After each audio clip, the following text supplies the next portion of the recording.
Hey up, Alistair. How's it going? Good, how are you doing? Great to meet you. Very good, very good.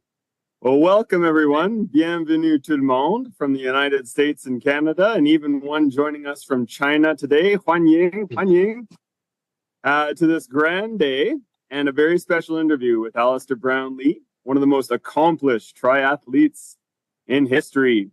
And today we have the jammy, that is lucky, unique opportunity to hear from Alistair himself about his incredible journey from his early beginnings to his triumphs on the world stage.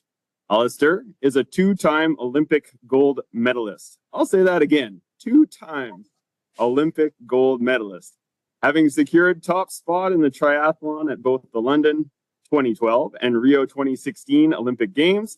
He's a multiple world triathlon champion, demonstrating some feats that have never been equaled by any athlete since. And it's not as if he's just a three-trick pony. He earned a sports science and physiology degree, which is one thing he has in common with me, as well as his birthday. And from the University of Leeds, and then completed a master's in finance, so not too shabby.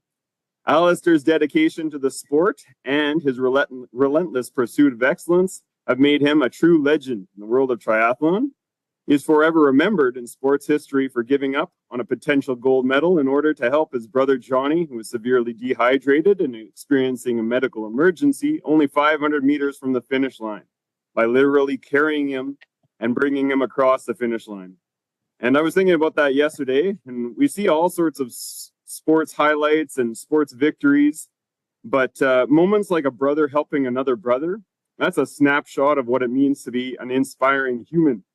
And that's what we hope to see from our children, you know, one kid helping the other. And thus, it will be long remembered. And if you had just run past them, I think that would have been long remembered too. So I think you made a good choice. I realized it was an instantaneous decision, but it was an instinctual beauty. As young citizens of the world, we are just chuffed, that is beyond delighted, to learn from his experiences and gain insights into his training and mindset and discover what it takes to excel in the demanding world of triathlon. Join us as we have a proper gander, that is a close look into the life and career of Alistair Brownlee, an athlete whose dedication and perseverance continue to inspire us all. So open your luggles, that's your ears, everyone, for what promises to be a great interview. My name is Chris Ford. I'm on Treaty 6 territory in Saskatoon, Saskatchewan, Canada. And I'll be hosting this interview and helping teachers from across the world take turns in getting to know our special guest. So welcome. We're going to kick things off in a very special place, the home of Baseball Hall of Famer Jonny Bench, as well as Canada's favorite home run hitter Joe Carter of Toronto Blue Jays fame. Also, you should know that Brad Pitt, Garth Brooks, Mickey Mantle, and Chuck Norris are also from these parts. Yes, we're talking about Oklahoma City, where you can join the Triathlon Club of Oklahoma City and participate this Thursday in the USAT State Triathlon Championship in conjunction with the Route 66 Festival. We are joined by the wonderful Whitney Najibi and her student Nora to ask our first question. All right, Nora. Can you talk about how growing up with your brother Jonny and your parents influenced your journey into triathlon? Yeah, hi Nora, great question. And yeah, absolutely, I can talk about that. From a young age, my mum had been a competitive swimmer, and my dad had been a competitive runner. And so from 6 years old, my mum was keen to take me to the local swimming club, along with some of my friends who lived on the street with me. My dad was keen to take me running, and I started running at school, doing cross-country running around a field.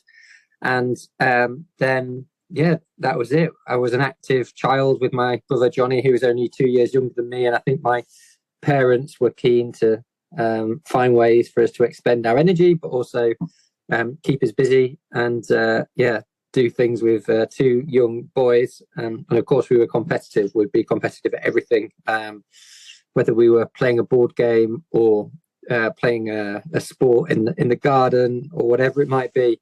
So we're competitive for a young age, and then when I was about 8 years old, I gave triathlon a go. And at that point, you know, you're only doing a kid's triathlon. It's only a few lengths to the swimming pool and a few little laps around the pitch on the bike and then the run. But I loved it. And from that point onwards, I was hooked in some shape or form. I think my parents were very supportive, but not pushy. They were amazing to take us to all kinds of training sessions before and after school and races at weekends, but never forced me to do too much sport. And through my teenage years, I did more and more sport and ended up becoming a professional athlete.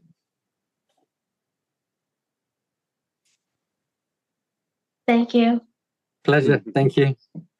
Merci beaucoup. This next question comes from right here in Saskatoon, Saskatchewan, and I am joined by my student Zoe, who is an amazing distance runner and participates in duathlon and triathlon, and showed us her talents yesterday as she won the track and field day. And she may have what it takes to make the Olympics or World Championships someday. So here is Zoe, very excited to ask our next question. Can I ask about your diet? Obviously, food is vitally important to modern athletes, but there's so much information and misinformation out there. What does eating healthy look like to you, and just how much do you need to fuel up for training and competition? What's the optimal diet for the last 24 hours before competing, and specifically for your last meal before a race? That's a very good question, Zoe. Thank you very much. So nutrition is obviously a very important part of being a professional athlete, and also just general being as healthy as you can, daily living. I separate nutrition into two different parts for me. There's the kind of daily living, which is what do I eat on a daily basis, which is 3 meals a day. Obviously, I eat a bit more than normal people because I'm quite often doing 4 or 5 plus hours of exercise in a day. So I have to fuel that with carbohydrates and recover from that with protein mostly. I try to eat a healthy, well-balanced diet with nothing in particular. Get plenty of protein from meats and fishes. Try to eat plenty of fruit and vegetables, and just a good varied diet, I think, is the main thing. Take a few supplements, things like vitamin D and omega fish oils, just to stay on top of it. But I think you can get most of what you need from a healthy diet. Going into a competition, as you said, I think a very important part of that is not eating too close to the start of the competition, especially for running. So normally I'd eat at least 3 hours before and eat very simple things. I actually find rice pudding works very well for me because it's very bland, and rice, doesn't really have any fiber at all, so it's digested very easily. Lots of carbohydrates there to fill up your carbohydrate sugar stores, so you can exercise. So the energy is there when you need it to exercise. And that's it. In the race itself, depending on how hot the race is and how long the race is, I have very specific nutrition targets to the amount of water I drink, the amount of salt to take on electrolytes, and the amount of carbohydrates I ingest for each hour of exercise to keep myself going. Thank you. All right. And I wonder if I can ask on her behalf as slightly, how do you balance like pushing yourself to your best, but also staying healthy? And how do you go, from a promising and pretty good athlete to the absolute best in the world? How do you bridge that? That's a really good question. I don't know, to be honest. I think all you can do in sport is it sounds like you have a passion for it, which is the first step and the most important thing. So fulfill that passion, make sure you enjoy it, and just be consistent over a long period of time. Nothing happens quickly, unfortunately, in sport, especially endurance sport. People throw around these terms of it takes 10 years to make it to the top, and that could be right, but I think most importantly, find a routine that you can commit to for a long period of time, and build on that week on, week out for years and years, and enjoy that process, and you'll eventually get better. Makes sense. Thanks. Mr. Clive, he will join us next from Surrey, BC. Triathlon BC has schools and clubs, including one called the 1-2 Try Go. So check that out at trybc.org. There's also the Peninsula Multi-Sport Club and Try Surrey with the motto, because one sport is not enough. So we're happy to have Bella asking a question today from Surrey. Could compete against anyone from any sport in history, who would it be? What sport would you choose? And how would you prepare for the event? That's an amazing question. So I think I've got to say triathlon is my sport, even though I've followed lots of other sports over the years, but mostly swimming, cycling and running on their own. So got heroes in swimming, in cycling, doing the Tour de France, and athletics, the guys running on the track. But in my sport of triathlon, I think triathlon was first in the Olympics in 2000, and the guy that won in 2000 was a Canadian, actually, called Simon Lessing, who I've since got to know well, and we're good friends. And I got to compete with him at the back end of his career, and I was at the start of mine, so that was kind of cool. I did get to compete with them, but maybe if I went back a generation before that to compete against some of the older triathlon legends like Simon Lessing or Mark Allen, how would I prepare for that? Yeah, I would prepare for it in the way that, to be honest, now I train for every race. Yeah, prepare. All preparation is everything in sport. Training and preparing to the best of your ability is ultimately all you can do for ultimate performance.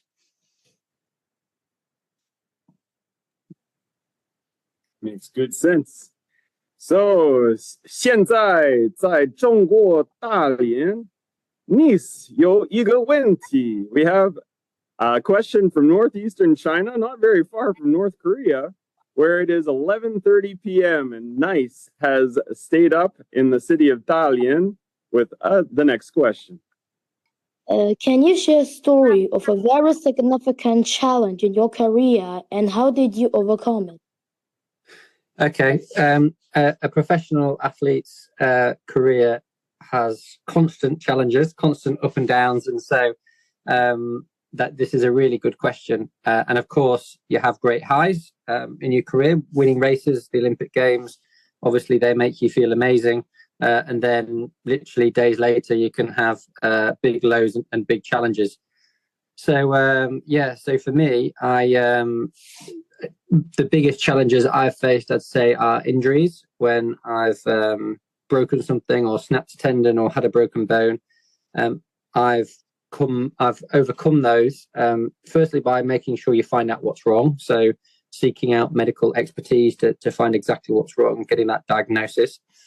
Secondly, then implementing a detailed plan of how you're going to recover and get back to fitness. And then thirdly, just going through that process and enjoying the process of getting fitter and improving every day. But it's really tough times, and the toughest times I've ever faced in an athletic career is being injured because you can't do what you love, you can't train hard, you can't go out training with your friends, you can't basically do your job and your hobby and your passion and all those things, and you've got to sit at home. And at the same time, all your competition is getting faster, and it's especially really tough when you don't know what's wrong. So there's uncertainty there as well. So trying to provide as much certainty is, within that framework is how I cope with it. Oh, thank you very much. Pleasure. Thank you. Yeah, it's amazing to me, the triathletes, the way they're able to do their and recover. I've had overuse injuries like Osgood-Schlatter's disease or tendonitis, and just amazing that you were able, kids, you have to treat yourself almost like a professional athlete in order to get over those. You're not a professional, but that's how you got to do it. So how amazing. I understand that you and your brother have a foundation called the Brownlee Foundation, where you help kids of all abilities take part in sport. Would you mind telling us a little bit about how important and rewarding that has been? Yeah, thank you very much for asking that question. The Brownlee Foundation is something that we're very proud about. We started it 10 years ago. I can't believe it's 10 years ago. It feels such a long time, 10 years, but it only feels like yesterday when we did our first event.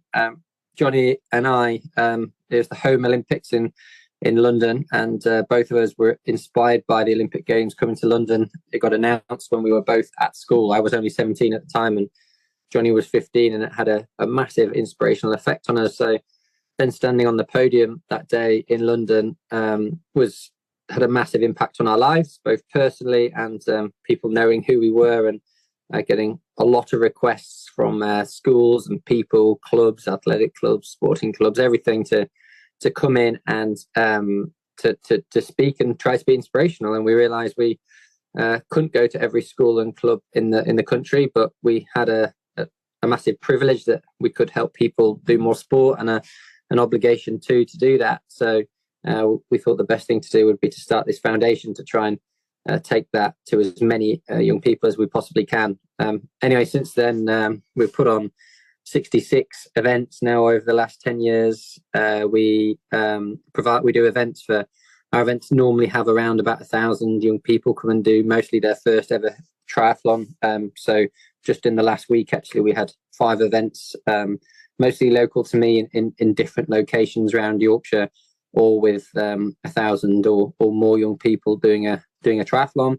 And that's part of the puzzle. We see that as giving people the experience that we were lucky to have, to maybe inspired to swim, be inspired to swim, cycle, or run, or do triathlon a bit more. And for any of those, whether it's one young person who might be inspired to swim more, or a few hundred from an event, we then try and help signpost them to further follow-on opportunities to allow them to continue with that passion. That's awesome. I'm interested in the frog bikes you provide. They seem like really top quality bikes. Yeah, we have a great partnership with Frog, who both provide bikes at our events, which is super important. You want good bikes for young people to ride on, and you want them to be reliable. The worst thing would be to have bikes that break down. But we also have some amazing schemes with Frog and actually another partner, where we renovate second-hand bikes, and we give bikes out to schools, mostly for young people who wouldn't otherwise be able to learn to ride a bike. And yeah, that's an initiative I'm really proud of. That's wonderful. Well, as our enlightening conversation with Alistair Brownlee draws to a close, I have but one more question for you. Alistair, I wonder if you have any final message for the worldwide audience of young citizens of the world. One final message to the young citizens of the world. And firstly, thank you very much for having me on today and listening to me speak. And my final message is a very simple one. I think ultimately it really doesn't matter what that passion is. Of course, it can be sport like it was for me, but it could be anything else: academics, music, the arts, helping people, whatever it might be. But I just encourage everyone to explore and experience things until you find what really motivates and inspires you to go and work hard at that every day, and enjoy the process. As I said to Zoe, enjoy the process of working hard and getting better every day, and don't worry about the end goals of where that might lead you. Well, thank you so much, Alistair. We'll long remember this encounter. We are left with a renewed sense of inspiration and determination. I hope to maybe get some more triathlon going out here. Maybe Zoe can help me run that. And your dedication and resilience and passion for sports serves as a powerful testament to what can be achieved with hard work and perseverance. So your insights have not only provided a glimpse into the life of an elite athlete, but also offered valuable lessons on the importance of setting goals, embracing challenges, and maintaining a positive mindset. For young citizens of the world, your words and actions remind us that our dreams are within reach, and with the right attitude, we can achieve greatness. Thank you, Alistair. It's been a real reach grand of an opportunity to be with you today, and thank you for sharing your stories and being the beacon of motivation and inspiring athletes everywhere. So now it's time to bid thee farewell. I hope to see thee again someday, somehow, somewhen. Merci beaucoup. Thank you, everyone, and good luck. Bye bye. All the best. Yeah, thank you. Bye bye. Bye, Thank you. everyone.